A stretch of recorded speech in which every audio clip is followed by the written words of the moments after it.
Okay, so now we have the pieces out of the lye tank. I got this one here. I'm going to do one at a time, and we'll get into the seasoning process. So this comes out of the lye tank, and it's down to bare metal. So you want to hit cold water to help neutralize it. So I used my rubber gloves to pull it out of the lye tank, and now I'm neutralizing it. And you see we're down to bare iron. We got a little bit there, but it just washes right off. Now,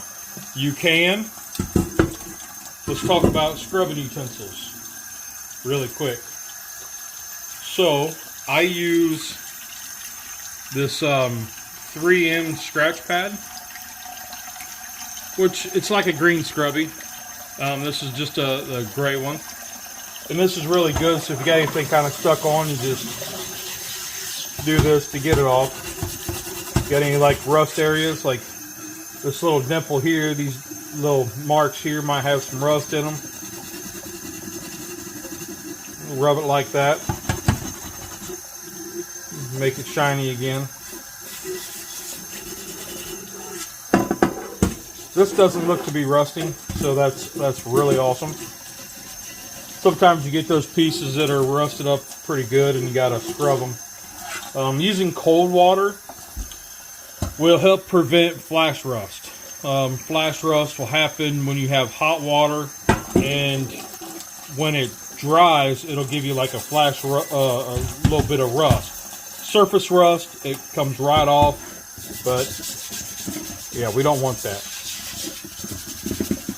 Now, because this was with lye, I'm gonna hit it with a little bit of soap.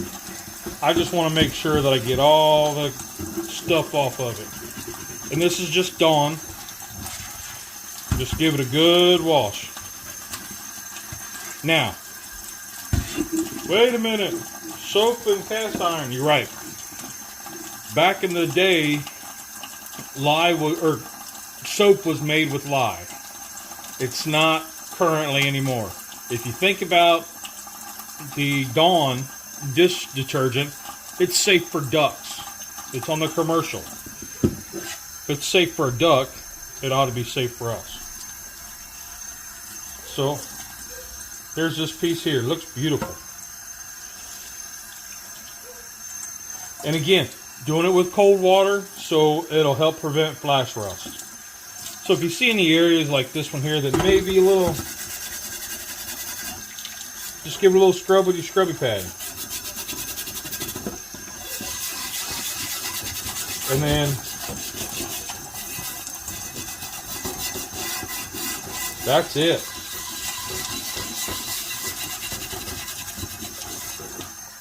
Give it a good rinse. And this is ready for, we're going to dry it, and then it's ready for seasoning. So at this point, you don't want to use your wife's good kitchen towels, because this could ruin them. But, so I got an old shop rag, it's an old beach towel. Just going to dry it really good. Just dry it. You see, we're getting some dirt and grime. Okay, so now we're going to move over to seasoning. And what I have is my blue shop towels laid out. I've got my bottom rack of my oven covered in foil, just to catch any excess drippings. So I'm going to set this at 200. Actually 225. You're going to say, why? Because I like to bring it up a little bit slower to help let that oil start to do, like, run off and drip off if it needs to, and to heat the iron up slow. Because if you throw it in there and it's screaming hot, this will try to heat up too fast and you can get a warp.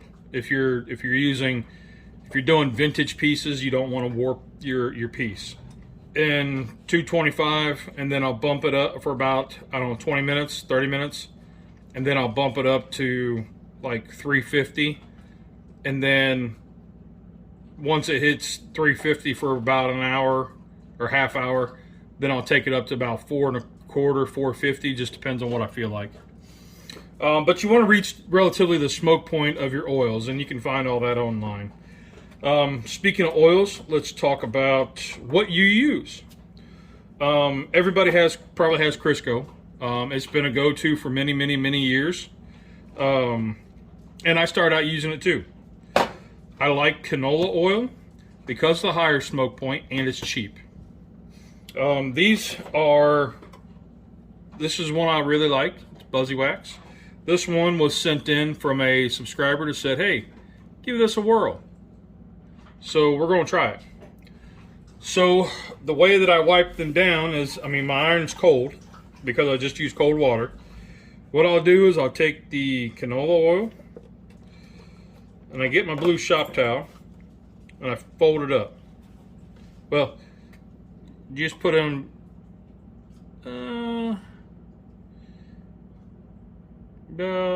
that much. That's probably too much. I'm gonna just rub the whole thing in. Just coat the whole thing. Right, the inside, the edges. Right. Now what it's doing is it's saturating your towel, so you're able to move this all the way around.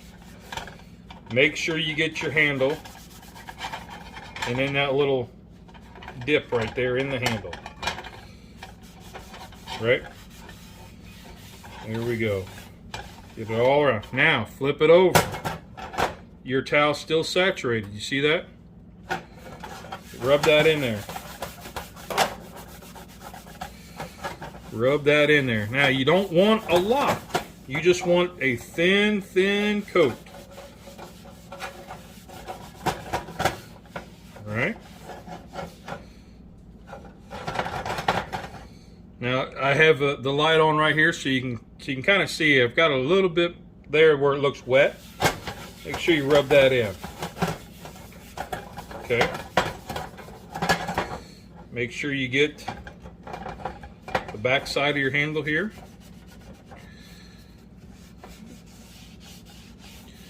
There we go.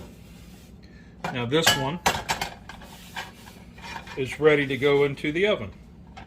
Now I'm going to set it in the oven upside down. So this little one, we're going to use this cast iron cure that was sent in from a subscriber, and it is grapeseed, avocado, and beeswax. I've never used this, brand new. So it comes in a little hockey puck like that, and pretty much what you do is you just do the same thing. Get you a good bit. You know, I like to use my nail and kind of dig in a little bit. And I'm going to rub it on. So I got a little bit more, just because it's kind of like a waxy buildup and it's not as fluid as the canola.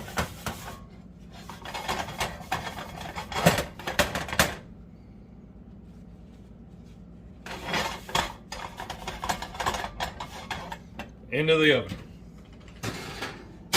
Upside down. True Crisco. Not much left in there, but same thing. Get the Crisco on there. Rub her in.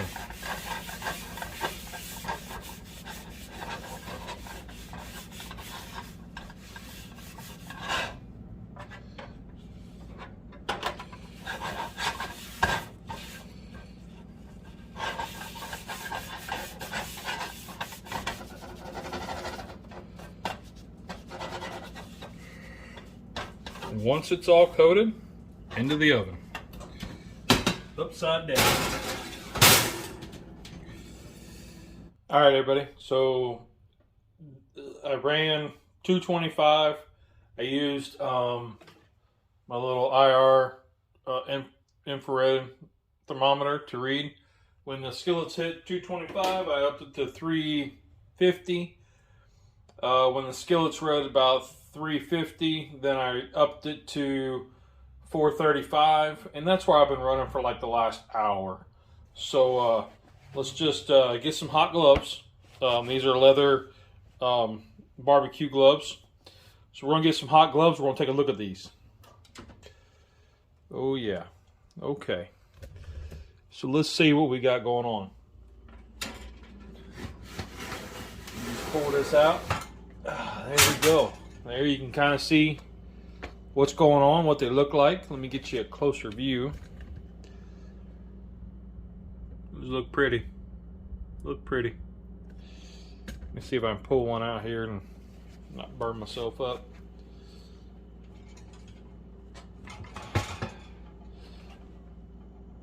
So this would have been the Crisco. These little ones I just did with Buzzy Wax, because that's what I had. This little Taiwan pan. This was the cast iron cure. Looks pretty good. And then this one, this skillet here was the canola. And you see it's a little bit darker. Kind of like that. So what I'm going to do is I'm actually going to close this up, and then I'm going to cut the heat off. And when it gets down to where I can handle them easier, I'm just going to let it cool all the way down. And then I'll add another round of seasoning and do the same thing. So this is after 2 rounds of seasoning. The second round of seasoning, I went to 225 till the iron hit 225, and then I went up to 375 until the iron hit 375, and then I went 450. I just felt like that was good enough, and because I didn't know how long I was going, how many more rounds I was going to get in it. But let's take a look at them. These are the Buzzy Wax ones. See some beautiful coloring. Okay. Little heart-shaped skillet. This one was the Crisco. It's kind of bronzy looking, but it looks really good. It'll darken up over time as we use it. This one was the cast iron cure. Oops, I'm gonna block the light there. And you can see it's got a little bronze to it, but it looks really good. And then this one was the canola oil. See, it looks really good too. Got a couple little splotches of where it's a little more bronzy than the others, but that's okay. That'll darken up over time. So that's after 2 rounds. So we're going to go ahead and put these into use. All right, everybody, so that's all I got. That's just a quick seasoning process that I go through with newly restored pieces. You can give her 2 or 3 more, or 4 more coats, and that's fine. I'm just doing 2. And hope you learned something. Give it a whirl. Let me know what you think. Drop it in the comments. And hey, keep on cooking, man. Cheers.